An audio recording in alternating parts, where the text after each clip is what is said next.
Motorway ज्यादती case का मरकजी मुलजिम मामू के कत्ल में भी मुलविस रहा है। आबिद अली आदि मुजरिम इलाके में कोई इसके शर से महफूज नहीं था। अगर आबिद को माँ और बेटी से ज्यादती के केस में सजा मिल जाती तो शायद सानहा मोटरवे ना होता। मुलजिम के आबाई इलाके फोटाबाज के शहरियों का मुलजिम को सख्त से सख्त सजा देने का मुतालिबा। इलाका मकीनों का इस हवाले से क्या कहना था, अभी जानिए।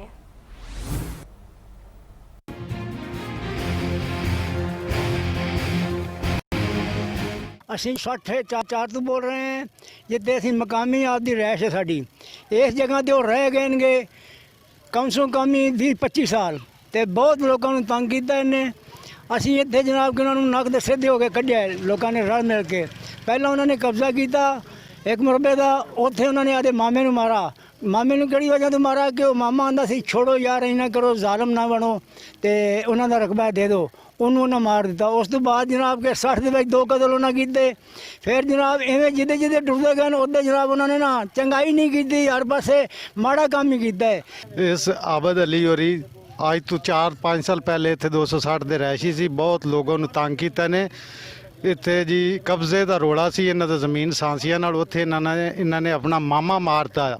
ਉਸ ਤੋਂ ਬਾਅਦ 257 ਦੇ ਵਿੱਚ ਮਾਈ ਔਰ ਲੜਕੀ ਸੇ ਜ਼ਿਆਦਤੀ ਕੀਤੀ। ਫੋਟਾਬਾਸ ਵਿੱਚ ਪਰਚਾ ਕੱਟਾ ਗਿਆ। 4 लोगों से पर्चा आया आबद और 4 और लोग सी नाल और सियासी लोगों ने बासी और ने इन्हां दा पर्चा खारज करा ते मुलजम आबद अली जड़ा ना वो पहले भी जड़ा डाकू चोरी शराब जनाखोरी वगैरह करता सी चाके च और किसी की इज्जत उहदे तो महफूज नहीं सी।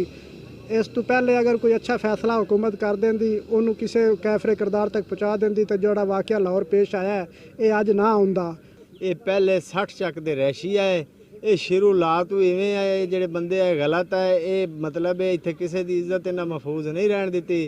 ਪਹਿਲੇ ਤੁਝੇ ਇਹਨਾਂ ਦੇ ਕੋਈ ਕੰਟਰੋਲ ਹੋ ਜਾਂਦਾ ਪੁਲਿਸ ਵਗੈਰਾ ਤੇ ਇਹ ਵਾਰਦਾਤਾਂ ਨਾ ਕਰਦੇ।